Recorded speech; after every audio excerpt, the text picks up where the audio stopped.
Gulliver Lilliput में। Gulliver के घर में आज बहुत चहल पहल थी।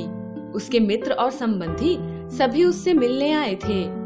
वह कई दिनों बाद लंबी समुद्री यात्रा करके घर वापस आया था।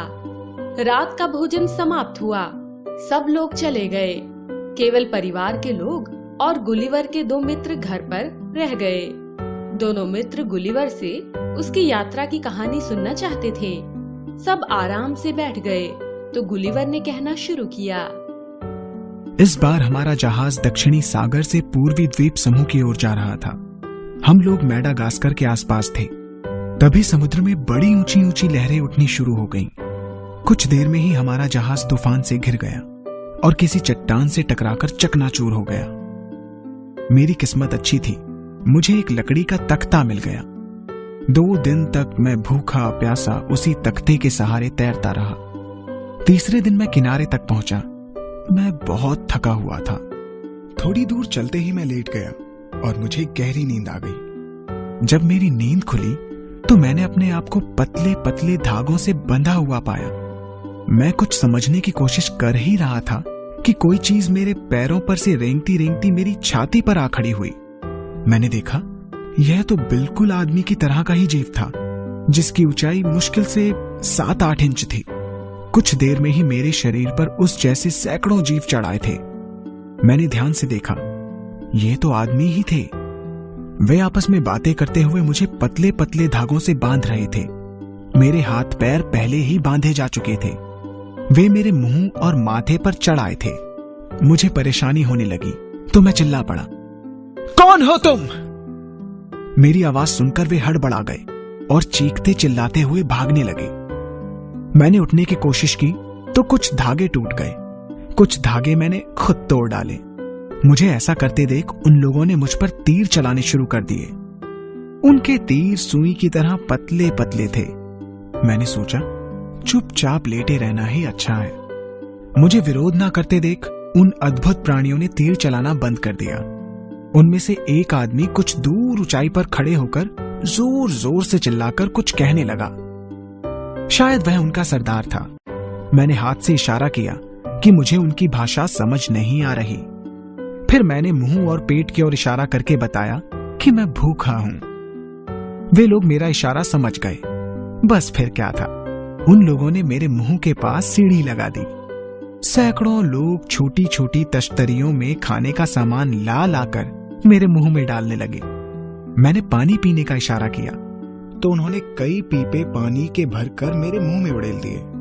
पर मेरे लिए तो यह एक गिलास से भी कम था। वे लोग बहुत हैरान होकर मुझे देख रहे थे और सोच रहे थे कि इसका पेट है या कुआं। खाना खा लेने के बाद मुझे नींद आने लगी। कुछ देर बाद ही मैं गहरी नींद में सो गया। खड़खड़ की आवाज सुनकर मेरी नींद खुली तो मेरे आश्चर्य का ठिकाना ना रहा। वे लोग एक गाड़ी में रखकर मुझे कहीं ले जा रहे थे। उन छोटे छोटे लोगों की एक पूरी फौज ही हथियार संभाले मेरे साथ साथ चल रही थी। मैं समझ गया कि मुझे बंदी बना लिया गया है। अब मुझे पता चला कि इस द्वीप का नाम लिलीपुट है। उन लोगों के हिसाब से मैं पहाड़ जितना बड़ा था। मुझे देखने के लिए भारी भीड़ उमड़ पड़ी थी। लिलीपुट के सभी मकान बिल्कुल खिलौनों जैसे थे। वहां के राजा ने मुझे एक पुराने मंदिर में कैद कर लिया। इस जगह में झुककर अंदर जाया जा सकता था।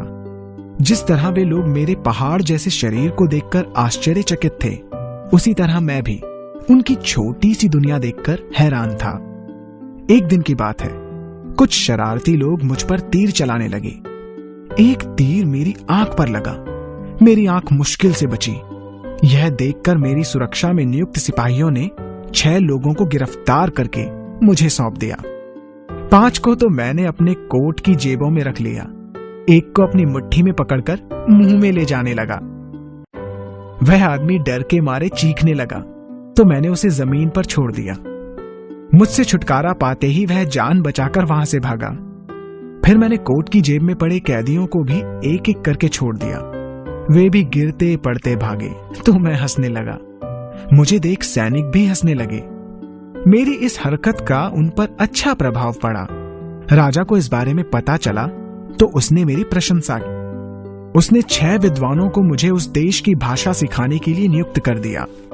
मैंने जल्द ही वहां की भाषा सीख ली। अब वे लोग मुझसे डरते नहीं थे। मेरे व्यवहार से वे खुश थे। वे मेरे साथ खेलने भी लगे थे। उनके बच्चे तो मेरे बालों में आंख मिचौली खेलते रहते। मैं एक तरह से पूरे लिलीपुट द्वीप के लिए खिलौना बन गया था। एक दिन मैंने लिलीपुट के राजा से प्रार्थना की कि मुझे उस कैद खाने से छुटकारा दिया जाए। राजा ने मेरी प्रार्थना इस शर्त पर स्वीकार की कि मैं राजा की आज्ञा के बिना कहीं ना जाऊं, और अगर किसी देश के साथ युद्ध छिड़ जाए तो लिलीपुट के लोगों की मदद करूं। कुछ दिनों बाद मुझे खबर मिली कि पड़ोसी देश ब्लेफुस्कू के बादशाह ने एक शक्तिशाली बेड़ा बना लिया है। वह जल्दी ही लिलीपुट पर हमला करने की सोच रहा है। मैंने लिलीपुट के लोगों की मदद करने की योजना बनाई। मैंने कुछ मजबूत रस्सियां और कांटे तैयार किए और इन्हें लेकर ब्लेफुस्कू की खाड़ी की ओर चल दिया। मैंने उस खाड़ी को बड़ी आसानी से पार कर लिया। यह खाड़ी भले ही उनके लिए गहरा सागर थी, पर मेरे लिए तो विशेष गहरी ना थी। खाड़ी में घुसकर मैंने वहां खड़े सभी जहाजों को कांटे में फंसा लिया और उन्हें खींचता खींचता लिलीपुट की ओर चल दिया। ब्लेफुस्कू के सैनिकों ने मेरे ऊपर तीरों की बौछार कर दी, लेकिन उनका मेरे ऊपर कोई असर ना हुआ, क्योंकि मैंने चमड़े का कोट पहन रखा था और चश्मा लगा रखा था। ब्लेफुस्कू के जहाजों को लेकर जब मैं लिलीपुट की खाड़ी में पहुंचा तो वहां के राजा और लोगों ने प्रसन्नता से उछल उछल कर मेरा स्वागत किया। राजा ने मुझे अपने देश की सबसे बड़ी उपाधि से सम्मानित किया। एक दिन मैं खाड़ी के किनारे किनारे घूम रहा था कि मैंने पानी में एक बड़ा तख्ता तैरता हुआ देखा। ध्यान से देखने पर पता चला कि वह एक उल्टी नाव थी। उसे देखकर मैं खुशी से नाच उठा। यह नाव मेरे लिए आशा की बहुत बड़ी किरण थी। कुछ दिनों बाद मैंने राजा से अपने देश लौटने की आज्ञा मांगी। उन्होंने बड़े प्रेम से मुझे विदा किया। उन्होंने बहुत सी भोजन सामग्री मेरी नाव पर रखवा दी। सौभाग्य से रास्ते में ही मुझे मेरे देश का जहाज मिल गया। कुछ दिन बाद ही मैं अपने देश पहुंच गया। मैं कभी भी लिलीपुट के उन प्यारे लोगों को भूल नहीं पाऊंगा।